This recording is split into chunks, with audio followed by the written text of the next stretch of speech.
$30 each. Click, call, or visit a Spectrum store today. We said we'd never break the 3-second rule. Never do that. And never become a minivan mom. Hey, Chris. As parents, we say never a lot, but never happens.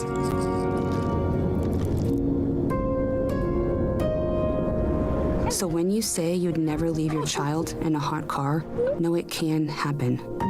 Before you leave the car, always stop, look, lock.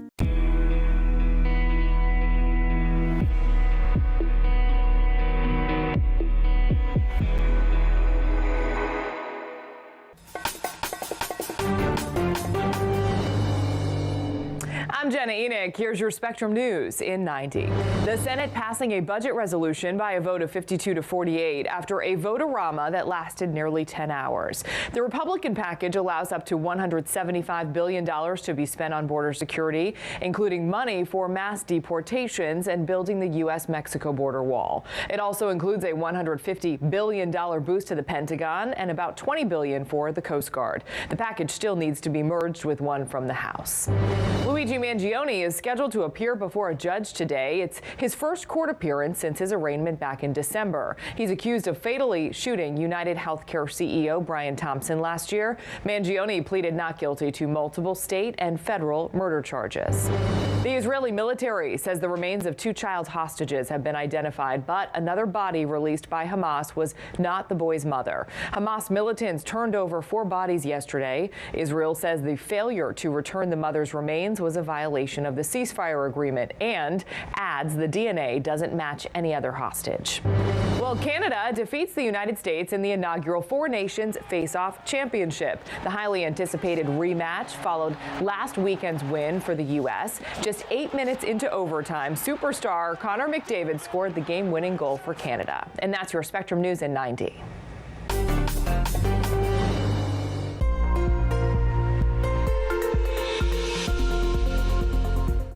Good morning, everyone. Meteorologist Scott Dean with your Weather on the Ones forecast for this Friday as things have calmed down across the lower 48. Still some lingering snow showers in the northeast, a little system in the Colorado Rockies, and we're also going to be watching a system pushing on shore in the Pacific Northwest. Still chilly in the east with highs in the 30s and 40s along the east coast, 20s in the upper Midwest, with temperatures staying cool in the northwest with some showers.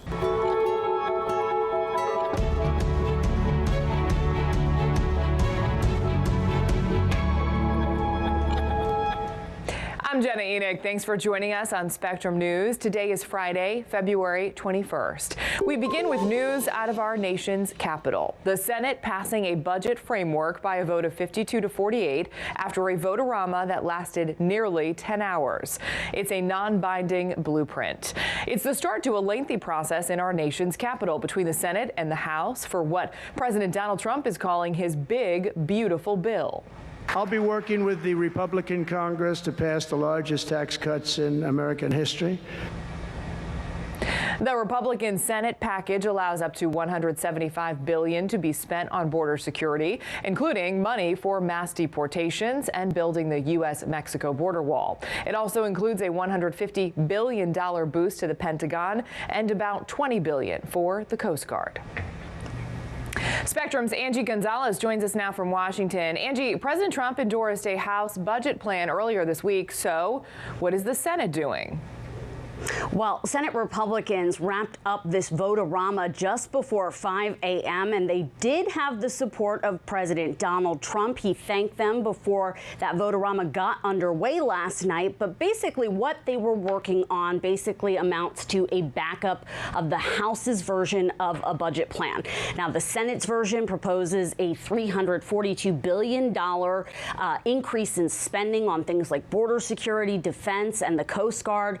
And the GOP has the majority in the chamber, but the process of approving this blueprint carried on overnight as Democrats sought amendments to the package. And it's basically their way of forcing Republican lawmakers to take difficult votes on hot button issues that could prove difficult for them in the next election cycle. Democrats are going to force Republicans to defend their tax cuts for billionaires like Elon Musk. We're going to be here all night. We're going to put forward amendments forcing Republicans to defend their unpopular agenda. And Republican Senator Lindsey Graham authored the Senate budget plan. It got passed by a vote in favor of 52.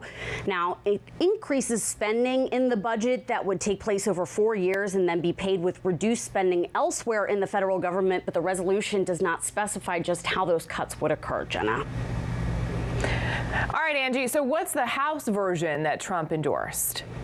So the plan that's been assembled by House Speaker Mike Johnson also seeks up to $2 trillion in reductions to health care and other programs. The difference between the House and Senate versions is that the Senate wanted to break things up into 2 bills, and the first would address the president's priorities with regards to the border, and then they'd work on another package later on this year on tax cuts. The House version puts both of those things together, but House Speaker Mike Johnson can only afford one no vote if all Democrats vote against it because of the narrow majority in the chamber.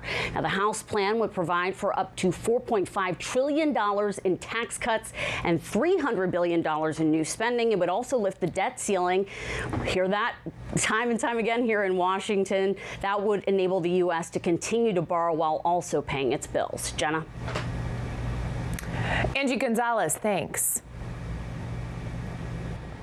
A federal judge rules the Trump administration can move forward with mass firings of probationary federal workers. The judge said he lacked jurisdiction to review the case and then added the claims must be brought through administrative processes available to terminated employees. The layoffs are part of the Trump administration's effort to shrink the federal workforce. The man accused of fatally shooting the CEO of United Healthcare is headed back to a courtroom. For the first time since his arraignment back in December, Luigi Mangione is scheduled to appear before a judge today. Both prosecutors and defense lawyers are expected to provide updates on the status of the case. The judge may also announce a tentative trial date. Mangione has pleaded not guilty to multiple state and federal murder charges. If convicted on any of the federal charges, he could face the death penalty. The Department of Agriculture issues a conditional license for a bird flu vaccine. It would be used in chickens as officials try to come up with a solution to the ongoing outbreak, contributing to the increase in egg prices. Spectrum's Sharon Taswell takes a look at what the vaccine could mean for consumers and the agriculture industry. If you've been to a supermarket in the last few weeks, you've noticed that not only are eggs increasingly expensive, they're also becoming harder and harder to find. Dr. Jonathan Reiner with George Washington University School of Medicine and Health Sciences says the U.S. has a decision to make. Whether to vaccinate the flocks in this country and deal with the political repercussions of that from the GOP base, or deal with rising egg prices and maybe eggs coming in from Mexico. While other countries already vaccinate chickens against bird flu, the U.S. approach has long been focused on eradicating the virus, mainly through culling flocks of birds when a case is identified. Historically, vaccination has been thought to carry a number of complications, including making it difficult to detect the virus in inoculated birds and trade concerns that may result from that. Over the last 30 days, 151 flocks have been confirmed to have avian flu, affecting more than 23 million birds. That's according to the Animal and Plant Health Inspection Service that's part of the USDA. Dr. Paul Offit says people could also become sick. And certainly it can infect people who come in close contact with chickens and inhale a lot of the virus into their lower respiratory tract, their lungs. Zoetis, the manufacturer behind the vaccine, says its scientists began updating its existing avian flu vaccine back in 2022. In a statement, Zoetis noted the decision to vaccinate commercial poultry flocks rests solely with national regulatory authorities in consultation with their local poultry sector. Sharon Taswell, Spectrum News. The Israeli military says the remains of 2 child hostages have been identified, but another body released by Hamas was not the boy's mother. Hamas militants turned over 4 bodies yesterday, including the boys and an elderly man. Officials say the remains of the person said to be the mother does not match any other abductee. Israel says the failure to return the mother's remains was a violation of the ceasefire agreement.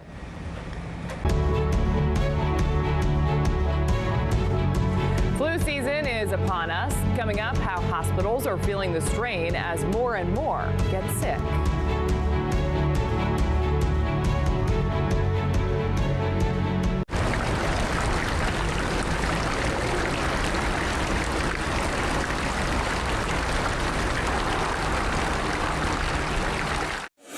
Weather can be beautiful, inconvenient, and at times powerful. And it affects everything we do. At Spectrum News Plus, our weather experts update you with the information and the context you need so you can better plan your day. And we do it every 10 minutes. We're the calm in the storm. Weather on the Ones on Spectrum News Plus, exclusively on Spectrum. And get your weather anytime on the Spectrum News app. Great news, Spectrum Internet customers. Now you can try Spectrum Mobile risk-free for a full year at no cost to you. It's easier than ever to switch. Bring your own device and we'll pay off your phone balance up to $500 per line. Spectrum Mobile brings you a reliable nationwide 5G network you can count on wherever you go. Plus, upgrade your phone anytime, as many times as you want, for any reason when you get Unlimited Plus. Call or visit a store near you. Our specialists are ready to help you switch.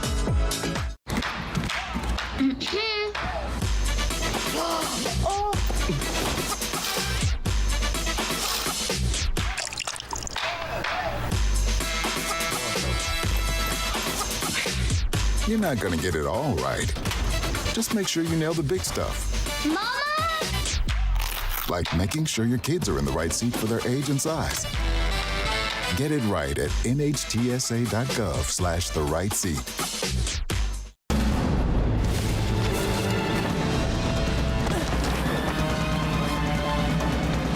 Even the mighty might not see it coming.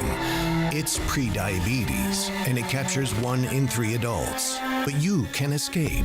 Take the 1-minute prediabetes risk test to know where you stand and prevent or delay type 2 diabetes. Be your own hero on smartphones everywhere at doihaveprediabetes.org.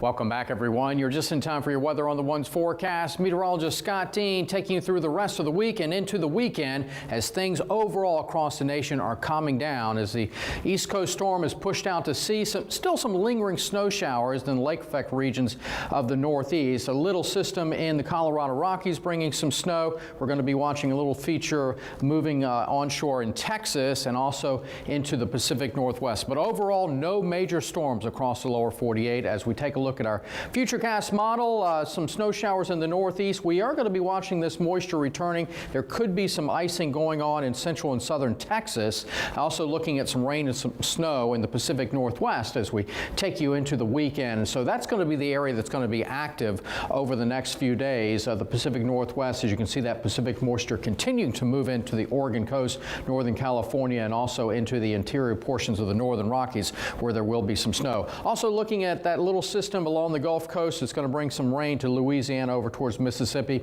As you can see, most of the nation, in fact all of the nation up to the north, is covered with snow, and even snow cover as far south, Arkansas, Tennessee, and North Carolina and Virginia, where portions of northeast North Carolina got a foot of snowfall. So that's going to keep temperatures chilly. But overall, the pattern is going to be warming up over the next several days as the Arctic air is going to be retreating, and we're going to see that being replaced by Pacific air. And you can see what that does to temperatures. You saw temperatures are still chilly in the Northeast in the 30s and 40s, but overall we're talking about above average temperatures as that Pacific air moves inland across the western part of the nation. As we go into the first part of March, we're talking about seasonable temperatures in the east and slightly below average temperatures in the Northeast, but overall a warmer pattern. Now coming up, we're going to have your extended forecast, talk about how long this warm weather is going to last, along with precipitation chances, so stay tuned.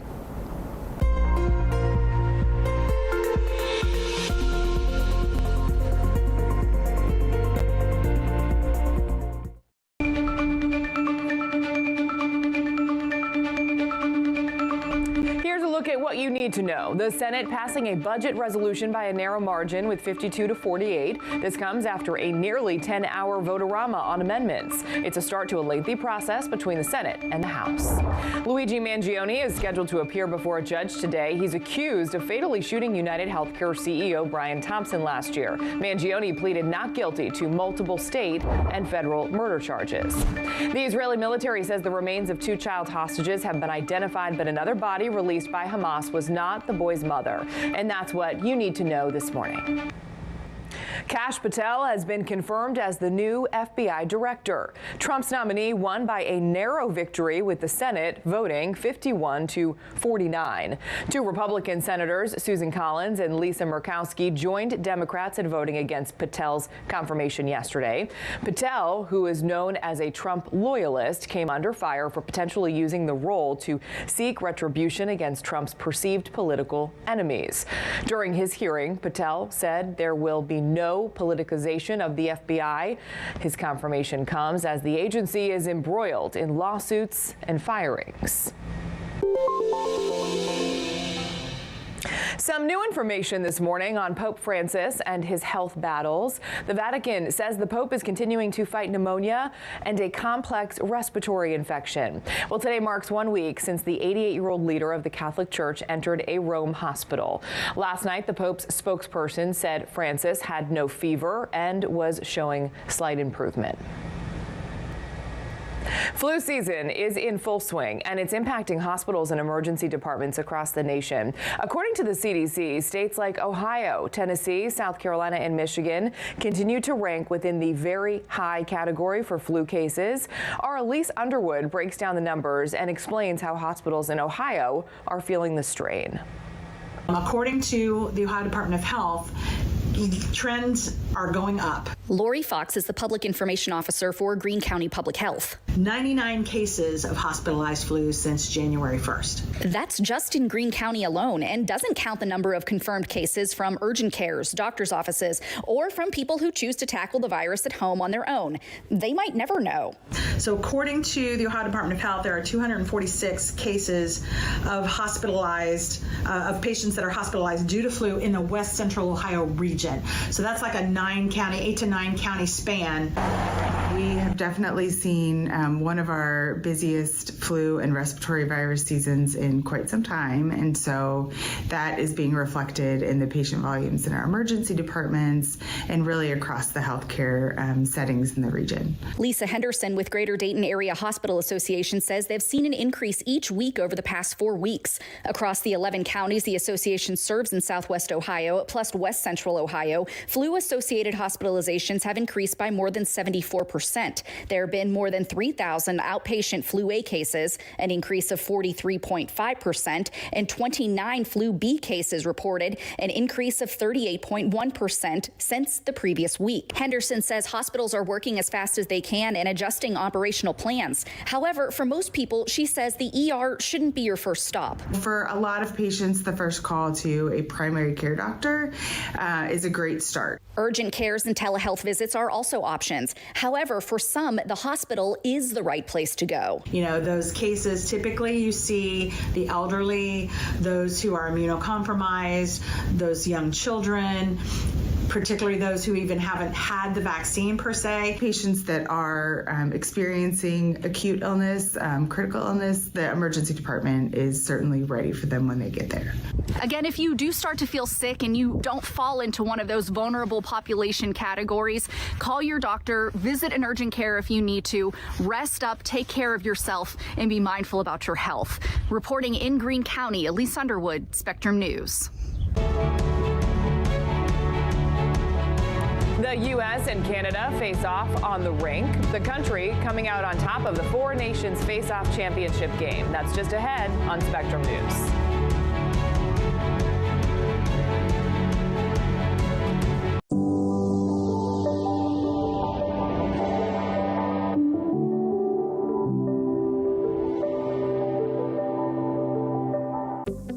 Spectrum News Plus.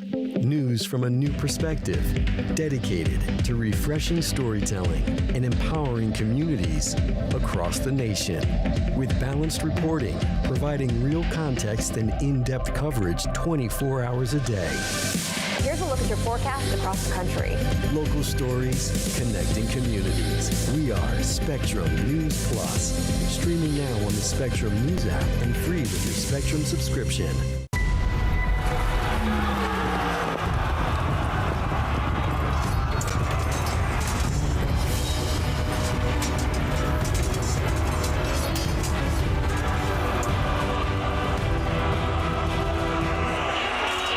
When you know you can go anywhere because you have a connection that's built for everywhere. That's life unlimited. That's Spectrum. Food isn't just fuel to live, it's fuel to grow. My family relied on public assistance to help provide meals for us. These meals fueled my involvement in theater and the arts as a child, which fostered my love for acting. The Feeding America network of food banks helps millions of people put food on the table. When people are fed, futures are nourished. Join the movement to end hunger, and together we can open endless possibilities for people to thrive. Visit feedingamerica.org/actnow.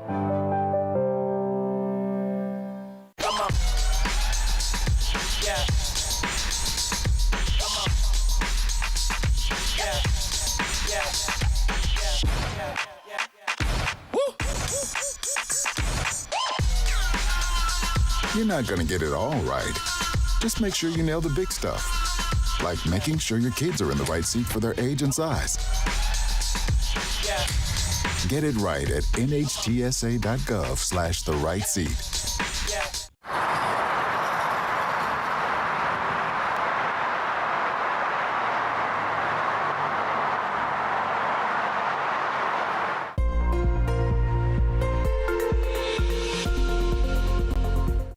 Hello everyone, meteorologist Scott Dean with your Weather on the Ones forecast as we finish out the work week and head into the weekend and also look ahead into next week. And overall, we're looking at a more tranquil pattern across the lower 48. That means no big storm systems, still some lingering cold air in the east, but temperatures overall are going to be moderating as we go through the weekend, as the active weather will remain across the Pacific Northwest with some coastal rain and some mountain snow. Overall, like I said, quiet conditions across the nation. We are looking at some lingering snow showers in the northeast behind that storm system that brought the snow to the mid-Atlantic. Also, we're going to be watching a system along the Gulf Coast spreading some rain, and looking at the Pacific Northwest, it's going to bring in some rain with some Pacific moisture moving onshore, and that flow will continue over the next several days. Overall, here's the upper level pattern. We're not talking about any big troughs or ridges.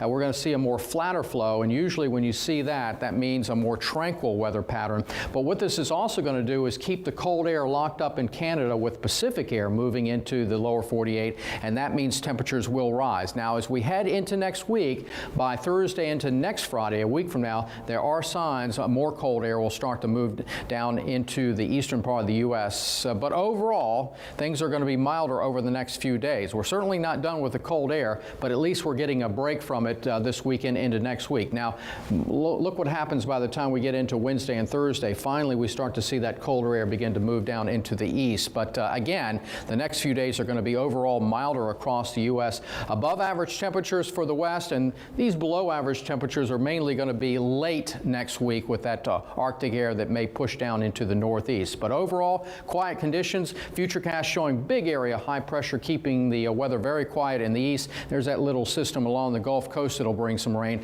And also looking at the Pacific Northwest, that's where it's going to be active with coastal rain and mountain snow as that energy moves into the northern Rockies as we head through the weekend into early next week. As you can see, a little system may move into the upper Midwest as we head into next Wednesday. But overall, temperatures are going to be moderating. They are going to be cold in the northeast into the Midwest. But as you can see, as we progress through the weekend into next week, overall, those temperatures are going to be rising, with many areas experiencing some spring-like weather in the southeast into the southern plains. Something to look forward to.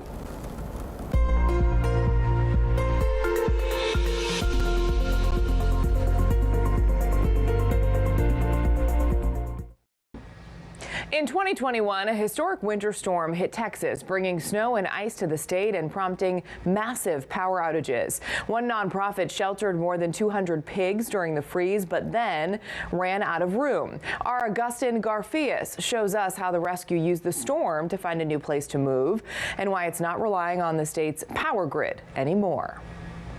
Nestled in Bastrop County is a portal to a magical place. So we call this the Enchanted Pig Forest.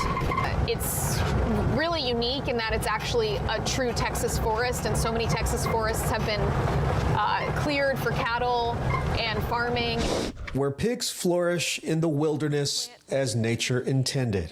This is a sanctuary. We are here of service to them, and that includes their emotional and social needs as well.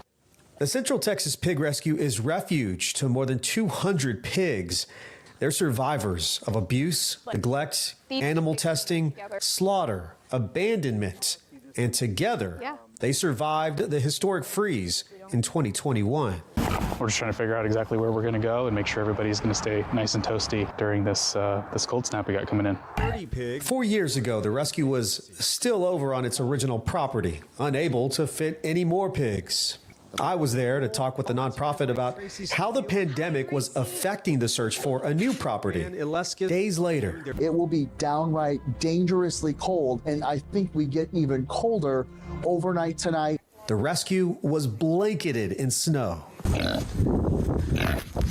It was very stressful because we'd never encountered anything like that. Probably the hardest thing was that we didn't have any water, so all of our water lines froze, of course. We tried to just feed them at, their breakfast and dinner at the highest points in the day so they could just spend most of the day snuggled up. Every resident pig survived that blistering cold week. Then by March, the rescue found this 26-acre forest nearby in the county.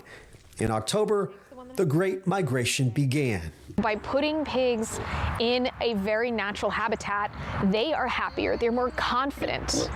Stabile says the pigs have become urban planners, creating pathways in the forest and gathering vegetation to nest.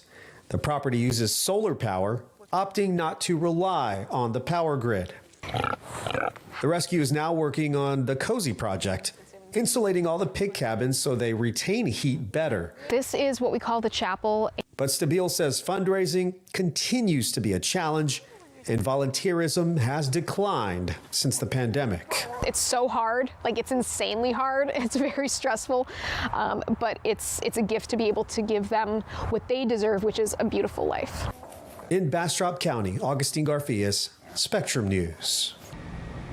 Canada defeats the United States in the inaugural Four Nations Face-Off Championship.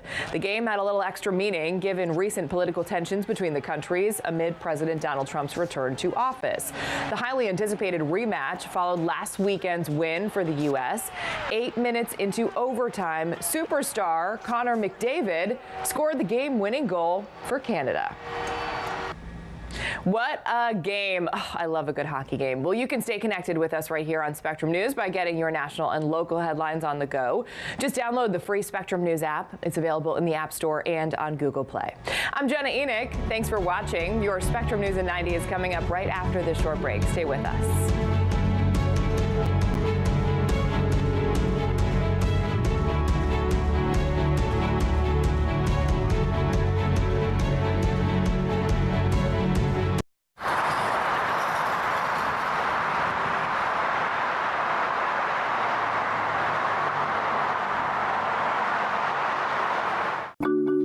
I tell my son, I love you every single day. I love you. Now, my dad has never said that to me. Not because he doesn't love me, but because culturally it wasn't comfortable for him.